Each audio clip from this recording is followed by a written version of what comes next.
Hey everyone, welcome back to K-Korner, the channel where we dive into the wild world of entitled people and their unbelievable stories. Hope you enjoy it. And without further ado, let's go.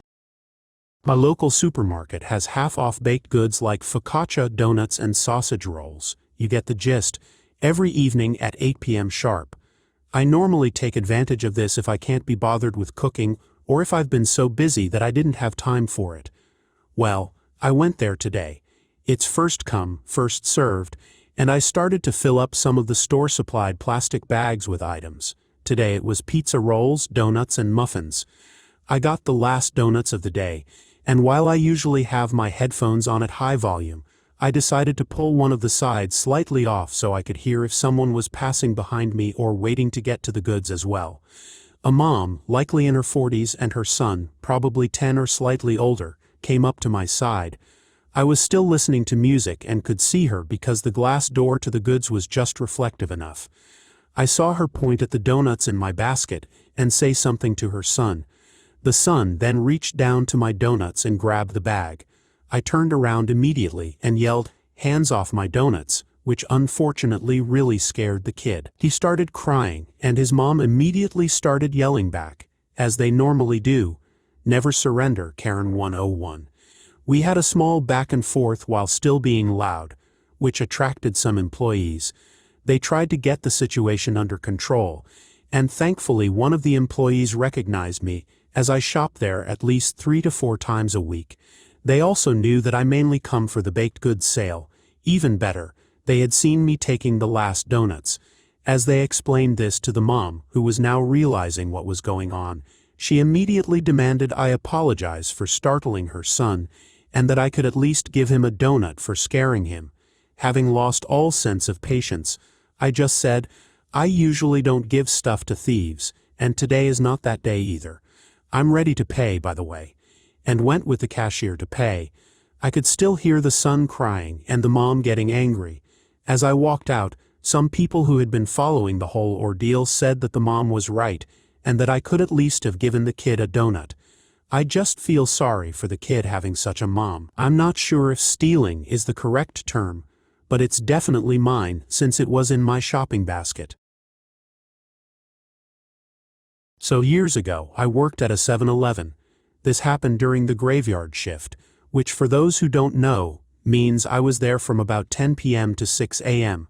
In my province, paying for fuel before you pump was made law a few years back. This was still relatively new, so a lot of older folks were having trouble adjusting. They would come in, annoyed and grumbling, demanding to leave their card behind and insisting they could just pump first. But that wasn't possible since the pumps were programmed not to turn on until there was a payment or pre-authorization. Anyway, one night around 4 a.m., which is when the store usually had its morning rush, a woman who was the epitome of a Karen walked in. She had this air about her, like she was used to getting what she wanted. She came up to the counter with a handful of drinks and some food items, all while her husband was outside, presumably waiting to pump gas. "Can you turn on the pump for my husband? He'll pay when he's done," she said, placing her items on the counter. "I'm sorry, ma'am, but you need to prepay for the gas. The pump won't turn on otherwise," I explained. She looked at me like I had just insulted her mother. "We've been coming here for years, and we've never had to prepay. Just turn it on." I could feel the irritation building. This wasn't the first time I'd had this conversation, and it wouldn't be the last, but the law was the law. "I understand, but we can't do that anymore. You need to prepay or use your card for pre-authorization." She wasn't having any of it. "No, I'm not doing that. Just turn on the pump. I'm standing right here. My husband will pay when he's done." By now a line had started to form behind her. People were coming in for their morning coffee, snacks, and whatever else they needed to start their day. I could see the frustration on their faces as they waited for this woman to get her act together. I took a deep breath and tried again. "Ma'am, I can't turn on the pump without pre-authorization. It's really easy to do.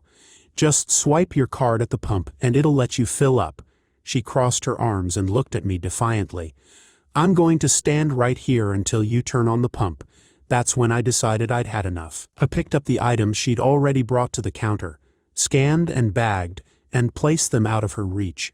Then I moved over to the next till and started serving the next customer in line. The look on her face was priceless. She was fuming, but I didn't have time to deal with her tantrum. I smiled at the next customer and said, "How can I help you?" As I continued to ring up other customers, she stood there, seething. Every now and then, I glanced over at her, but I didn't acknowledge her presence beyond that. I could tell she was getting more and more frustrated as I helped 3 or 4 people who had come in after her. Finally, after what felt like an eternity, but was probably only a few minutes, she huffed and marched over to where I was now stationed. "Fine, I'll prepay." "How much?" "Thank you," I said, trying to keep the satisfaction out of my voice. "How much do you want to put on the pump?" She gave me a number, and I processed the transaction. As soon as she had her receipt, she stormed out of the store to her husband, who had been waiting this whole time. I watched as she handed him the receipt and pointed angrily towards the store, probably telling him all about how terrible I was. The rest of the morning rush went smoothly, and I couldn't help but feel a sense of accomplishment. It wasn't just about winning that little standoff. It was about standing my ground and doing my job despite the pressure. Working the graveyard shift at 7-Eleven was never easy. You'd see all sorts of characters, from the overly drunk to the weirdly philosophical at 3 a.m., but this kind of entitlement was the worst. It was always the same story. Someone thinking they could bend the rules because they were too stubborn to adapt. But the rules were there for a reason, and I wasn't about to let someone's refusal to follow them ruin my night or the morning of all the other customers. The rest of my shift was pretty uneventful. I served coffee, restocked shelves, and occasionally dealt with a broken coffee machine or a spilled Slurpee. But the memory of that Karen, standing there with her arms crossed, refusing to budge, stayed with me. It was a small victory in the grand scheme of things, but it was my victory. This happened when I was a cleaner at my job. One of my tasks was cleaning the men's and women's restrooms. Usually, if I am in the men's room, I have to make sure it's empty and lock myself in since I am a woman for my safety and the privacy of the men. This usually doesn't cause many issues since I lock myself in. Some men complain that women have their own restrooms and I should use those, not realizing that I am cleaning. When I open the door, after they see the broom and dustpan in my hand, they usually look shocked and apologize. If I am in the women's restroom, it can stay open since there is rarely a privacy issue, except for one thing, which is what this story is about. In the women's bathroom, there are 3 stalls. One is a handicapped stall with a broken latch that anyone could walk into. This stall is in a bad spot, making it difficult to do a feet check to see if it's occupied while doing my sweep, stall check for toilet paper, and cleaning. As a common courtesy, I always shout out, "Is anyone in the handicapped stall?" at least 3 times, so if anyone missed it, they could respond. It doesn't always work, but people hear and can jump in if someone claims I never said it. Unless I have to do a deep cleaning due to a major mess or it's 9 p.m., it's always open during cleaning. One day, it was a usual workday until the bathroom came up. I did my courtesy shout out, and someone from a different stall, not the handicapped one, got all upset. She said she was in the first stall, using the bathroom. I replied that I was only asking about the handicapped stall, not kicking people out. She was still a little aggravated, thinking I was kicking her out of the bathroom. I responded that I was just checking to see if the last stall was occupied. Then nothing from the lady. Fast forward to the next day. I was back in the ladies' room, doing the same courtesy shout-out, and again, the same lady got aggravated in a different stall, not the handicapped one, over the same reason. Again, I said I was just checking to see if someone was in the handicapped stall, and not to worry, I wasn't kicking people out. She still didn't understand that I wasn't trying to kick anyone out, and was just sweeping and didn't want to walk in on anyone. She was saying she needed to use the bathroom, and I shouldn't rush her. In the meantime, another customer who came in when I did the shout-out said, "Don't mind her, she's just being rude." I thought it was directed at me, so I asked who she was talking to. She was talking to the lady in the stall about me. Dumbfounded, I responded to the lady who was sticking up for the stall lady, saying that all I asked was if anyone was in the handicapped stall, not about any of the other stalls or anything else. While talking to this lady, the stall lady said she was going to mess up whoever was talking. At that point, I did an about face and went to a secure location for a few minutes so the stall lady wouldn't confront me over nothing. I mentioned it to my boss, who said if she causes more problems, we can call the cops if it gets out of hand. I just don't understand how asking, "Is anyone in the handicapped stall?" can be considered rude, or how entitled people have become so self-absorbed. Enjoying the stories yet? If you do, please subscribe, like, and comment. Hello everyone. I promised if I ever came across another entitled Karen I would post, and I hope this is the right subreddit. Please excuse the grammar. I am on mobile, and I just worked a 12-hour shift.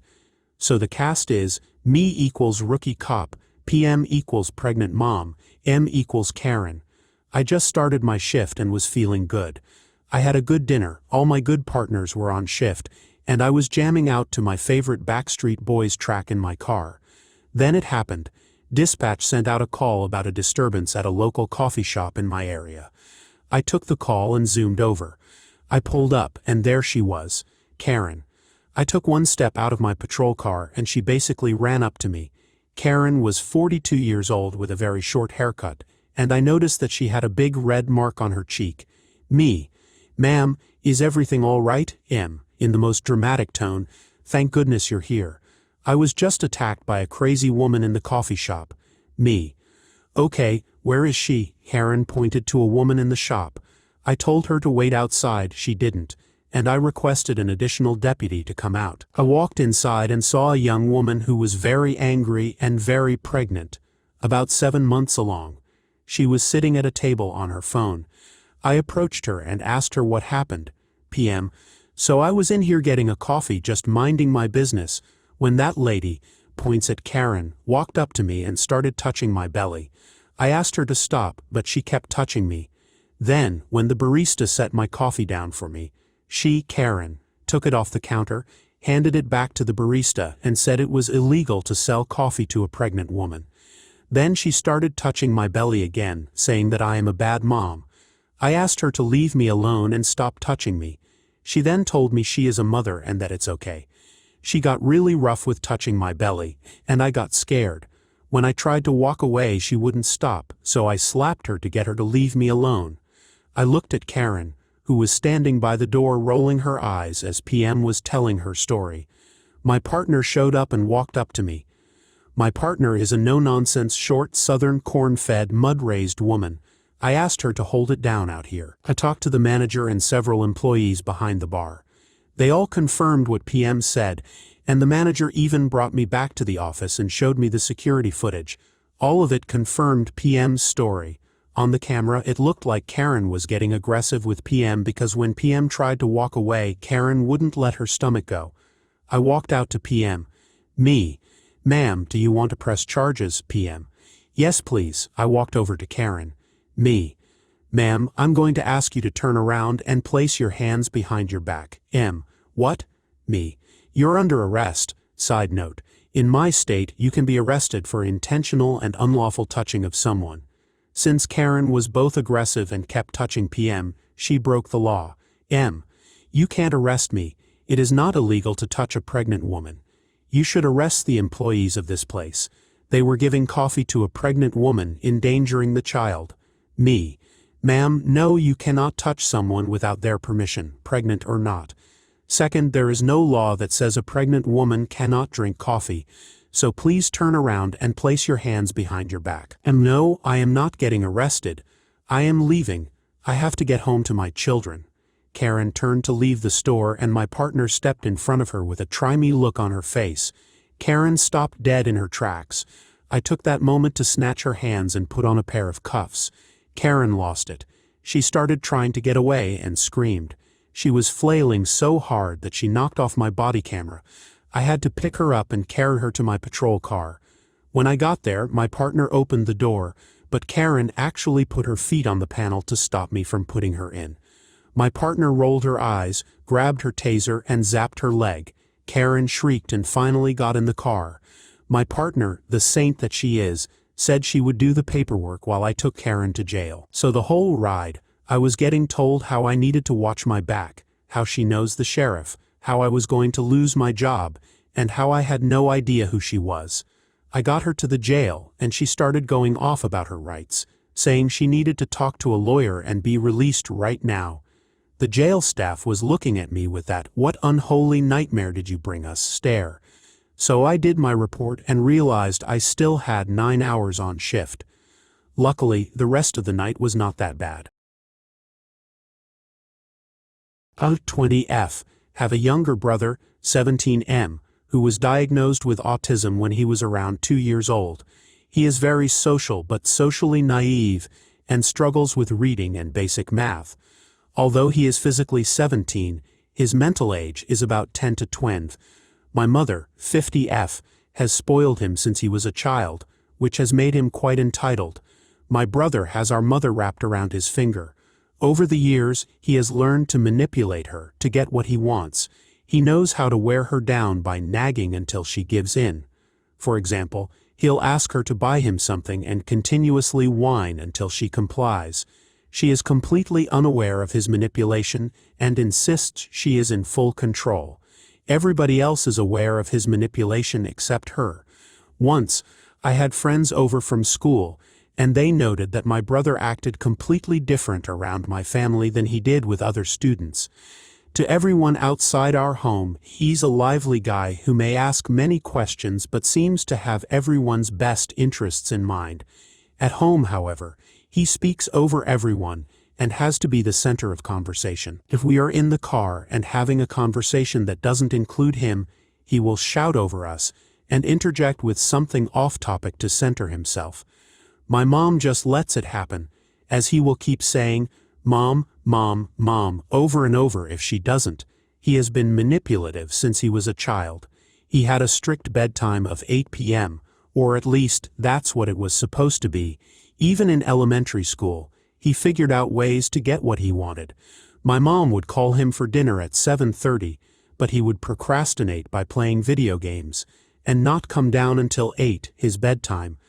My mom didn't want him to starve, which is understandable. But instead of punishing him by taking away the video games, she just let him do it night after night with no consequences. Even as a child, I could see right through it. Once I was visiting from college, and my mom wanted the three of us to go see a movie. My brother whined about me going, saying he wanted it to be just him and our mother. Despite his protests, I got a ticket. Then half an hour later, 2 hours before the movie, my brother started yelling that his friend was coming with us. We had only bought 3 tickets, and there weren't any left near our seats. Instead of telling him no, my mother scrambled to find a spot for his friend. I had to put my foot down, saying that since he made such a fuss about me coming, he shouldn't invite anyone else. Thankfully, I was listened to this time. However, I'm often not listened to regarding the dreaded topic of social media. My brother is very close to becoming an online joke. Thankfully, he hasn't gone viral yet, but he's obsessed with fame and posts whatever comes to mind on social media. This has gotten him in trouble at school for posting inappropriate content. My father has taken away his phone camera and social media access multiple times and limited his screen time. However, my brother will whine and throw a tantrum to my mom, causing her to get my dad to change the rules. My dad changes them back since, if he doesn't, it will start a massive argument between him and my mother.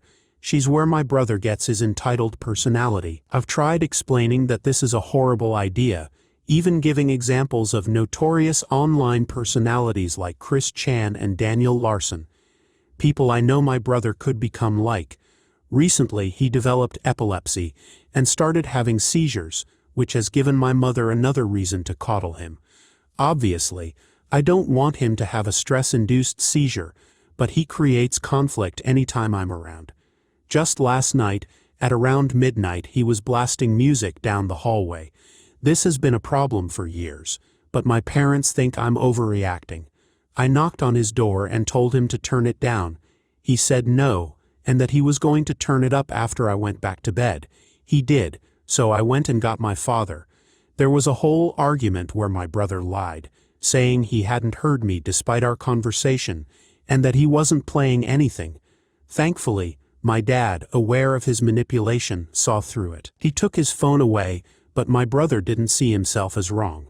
He yelled things like, "Forget you, this is your fault, and I don't care about my sisters." This morning, I was lamenting to my mom about how frustrated I was. I'm only home for the week, and the least he could do was be decent. There's no reason I can't get a good night's sleep in my own home. My father overheard and said I needed to be less agitated when talking about my brother. I've been dealing with his behavior for years, and I told my father that I was agitated, and those were my true feelings. He went on about how my brother's epilepsy and medication make him agitated and irritable. I was shocked. My brother has always been difficult. My dad said he wasn't excusing it, but it definitely came across that way. Anyways, I'm mainly annoyed that there is now another reason for my brother to be coddled while my sister and I helplessly watch. One of my main issues is that I also have my fair share of mental problems that are mostly ignored because of him. I have anxiety, but mine comes second to his. My mom will mention that yelling makes him anxious, and that I shouldn't yell at him. As if everything he does doesn't stress me out. Every time I talk to him, I worry that I'm going to be insulted. He will pick you apart if you let him. He insults my mother about what she wears all the time, and he has started to comment on my weight despite me being relatively skinny. He's overall a troublesome person, and my parents are starting to realize that. Though I don't think my mom can truly come to terms with the fact that not only has she raised her son into an entitled person, but also that he has been manipulating her basically since he was born. Hello, I'm back again. This time this isn't the same family from the pool party story. This is a completely different family. Also, apologize for probably another long post. So this was back in 2018. I was in the 5th grade and got invited to my best friend's birthday party. We will call her Vicky. Me and Vicky are no longer friends currently, and probably won't be ever again. Some context is that we had a friend group falling outing where I called out Vicky's homophobia and racism. She said slurs that were very offensive to both the LGBTQ+ community, and said slurs that are offensive to Black people, Asian people, Mexican people, and more. I was very excited to go to Vicky's house, and she and I were very excited. I had been friends with Vicky at that point for about 4 to 5 years. So this party was a massive milestone for us. I got to the party to hearing karaoke playing from my friend group's favorite movie. Vicky and another girl were singing the intro to Disney Descendants. I was told by Vicky's mom to drop my bag at the front door. I grabbed my iPad and asked for the Wi-Fi password, so I can keep in contact with my family about how things were going. At that time I was very connected with my parents and family, and when I'm not home I would text and call my parents good night and updates randomly. Well, Vicky's mom, aka New M, said no, and when I explained to M why I needed the password, she harshly told me no again. She said if I want to leave I need permission from her to use the house phone to contact my parents. I at the time didn't know my parents' number, and I needed to have M next to me during that call. Well, 30 to 40 minutes of singing we got bored, and we had to wait for food to arrive still. At that time I had been there for at the longest 40 minutes while the others had been there for 2 whole hours. I still don't know what had been going on for those 2 hours, but I'm glad my mom's aunt, whom I'm no contact with, was pulling and braiding my hair, cornrows by the way. Finally Vicky's dad came home with the food and drinks. Before this, M told us we are not to have snacks or drinks beforehand. Most of the girls were starving and ran towards the pizza. Most of the girls didn't eat before showing up, and they had been there since around 3 p.m. Some showed up around 2 p.m. I only made it around 5 p.m. So about 6 p.m. we had cleared out as a group 2 or 3 boxes of pizza. M was mad that we ate so much, and stormed out of the house. Vicky said she's probably going to go pick up her brothers from basketball. Also, before anyone say we ate too much, or how insensitive of us to eat all the food that had just been provided for us, there was 5 pizzas there. Also, there was a total of 8 or 10 girls there. Currently, this was just about 7 years ago, so I don't fully remember, but there was a lot of girls at this party. I grabbed my iPad to play some Wi-Fi-less games with the other girls while we waited for the next part of the party. I asked Vicky if she knew the Wi-Fi password, but she actually didn't know it. Vicky's mom claims that her children are terrible, so they aren't allowed to know the Wi-Fi password and have a 3-hour time limit on their shared iPad.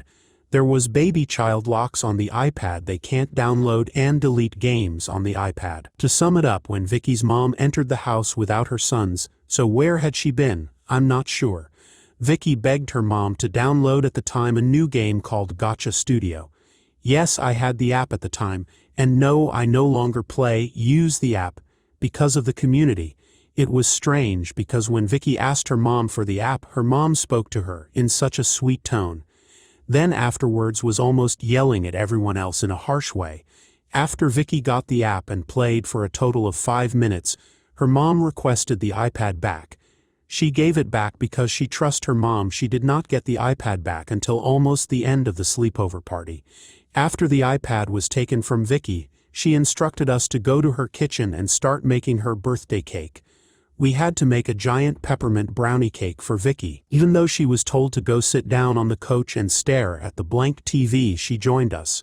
Vicky's mom told her to go relax, even though she passed her certain amount of hours of screen time.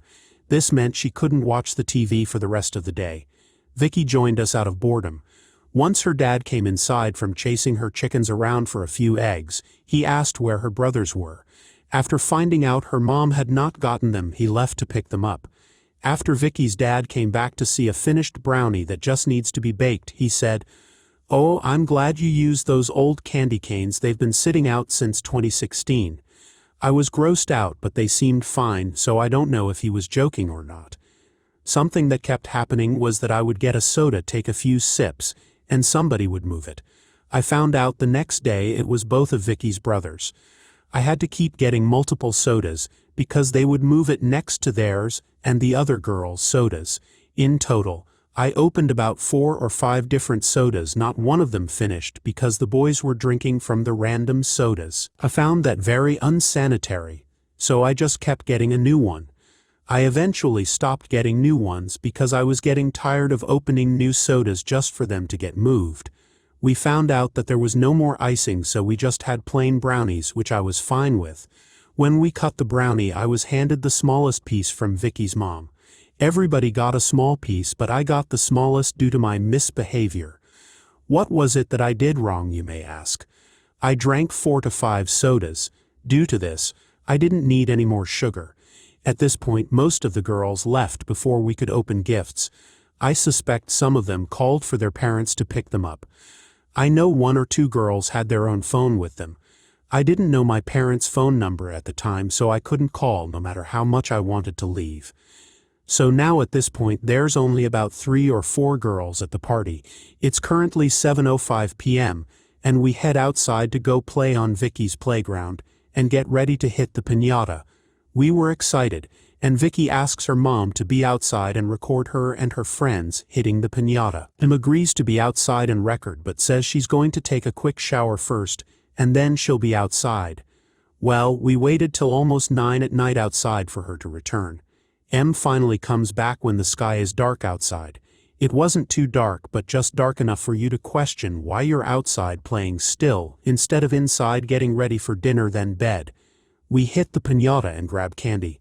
Well, Em didn't like that we all got huge bagfuls and her son's bags aren't as big. Em's sons had big bags full of candy, just not as much as some of us had. So Em made us give 2 big handfuls of our candies to her boys. The boys were both in 3rd grade and 2nd grade. They both were happy with what they got and didn't care if they got more or not. We were unhappy but gave them our candies. We went inside to open presents, but Em insisted we open only 3 presents. Then we go see what her grandparents got her. Vicky opened the presents of the remaining girls' items. Then the 2 girls left because their parents came to pick them up. That left me and Andrea. She's not too important to the story, but it would be nice to give her a name. So now was the time for the final gift for the night. Vicky, Andrea, and Vicky's dad and brother got into the van with me, and we drove 15 to 20 minutes out of town. I asked before leaving if they could call my parents and tell them where I'm going, but I was told no, nobody in the car other than Vicky's dad knew where we were going. Something that happened that made me super uncomfortable was that in the car I was given a flashlight because it would be dark by the time we got where we're going. I turned on the flashlight by accident. Thankfully, it wasn't pointed at any mirrors. When it went off, it hit the ceiling of the van. It was obvious what happened, and Vicky's dad told me not to do it again, which is a reasonable request. He then said in a joking voice, "Don't do it again because you'll blind the driver and will crash." Then proceeded to swerve the car, almost crashing. He did this repeatedly for a solid 5 minutes. It was scary mainly because he drove on the wrong side of the road and almost crashed into oncoming cars and parked cars. He stopped thankfully, and we all moved on like it didn't happen. I was mainly shaken up the most. As we drove, I realized nobody knew where we were going. It wasn't until we got close to the location did Vicky and her brothers knew where we were going. I was getting nervous though. I was in the middle of nowhere, pretty much. We were outside some fruit farm, which I won't name which fruit because it'll give away too much information. We pull up and it was dark outside. I was actually scared. And so was Andrea, which I later on found out that Andrea had strict parents, and she was told not to leave the house no matter what. She left the house because it would be awkward if she stayed back, and would be left basically by herself. Em decided that she wasn't going to go because it would be boring. Em's children begged her to join us, and I was glad she decided to stay home and do work. Off topic, Vicky had a puppy which she later on told me they locked it inside a shelf closet. A tiny closet with shelves almost touching the ground. The closet could support a thin small child if you tried to put somebody in there. Keep this in mind that the dog has been in that closet the whole time and was locked in there for almost a full 24 hours. Back to the main story, we stayed out there for about 30 minutes just to find nothing was out there but an old treehouse which was about to collapse. The gift was that Vicky's grandparents paid to get a new treehouse for her, and she gets to pick out where the new treehouse will go. She picked the middle of the fruit farm and asked if we could drive farther out. Thankfully, her dad said no. I also later on found out that we were right in the area where commonly tarantulas, rattlesnakes, and other possible dangerous animals tend to lurk. We finally get back and watch The Greatest Showman, which was Vicky's favorite movie at the time. We were all given small bowls of popcorn, and when one tried to get more like Andrea did, I was told no harshly and to save some for everyone else.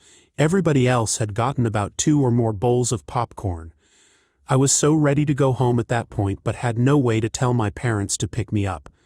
The movie ended and we were told to go to bed. When I ran downstairs to bring my bag of clothes upstairs and see if I could get Wi-Fi or guess the Wi-Fi password to tell my parents to pick me up, Em was at the top of the stairs waiting for me. She told me to hand over my iPad and I could get it back in the morning. So I handed it over. I was stuck there for the rest of the night.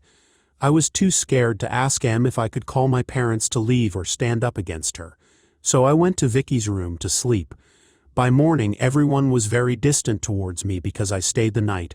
I got up first, made my bed and got dressed because I just wanted to leave. Me, Andrea and Vicky headed downstairs once we heard Em wake up. The rule was don't leave your room for breakfast or to be downstairs in the morning until Em is downstairs. Andrea stayed the night before in the past and even warned me don't leave the room to use the bathroom unless I really have to, otherwise I will get in trouble.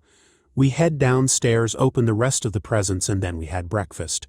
We all got 1 pancake, only Vicky's brothers got 2 pancakes, but they were so small it was basically a total of 1. At this point it was almost 12, so I thought it would be fine to have a soda, because it was close to the afternoon. When Andrea saw that I got a soda, she also got one. Once we opened the soda, Em started yelling at us. She wasn't in the same room, but her yell was the kind that parents do when you break a window. She yelled, "WHO the hell opened a soda." She stomped in and snatched our sodas.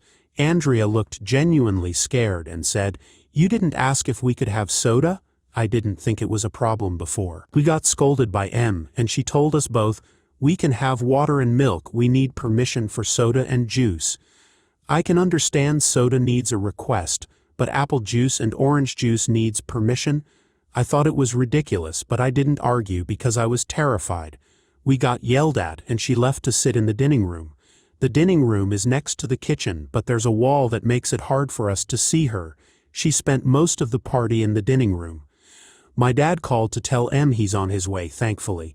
M was talking to Andrea about how Andrea's mom made a joke about how she could live there since she's over so often. I wanted her to think I had an amazing time, so I tried to chime in saying I had a great time, and I would love to stay here sometime in the future again. M side-eyed me and said, "I wasn't talking to you," then rolled her eyes at me. I wanted to leave at that moment. Thankfully my dad showed up a few minutes later, and before I left, M tried to keep my iPad. I asked for it back while my dad was there, and M went and got it but handed the iPad to my dad and not me. She then said to my dad, "Your daughter drank 5 sodas and ate 3 slices of pizza." My dad wanted to leave because he was getting a weird vibe from M.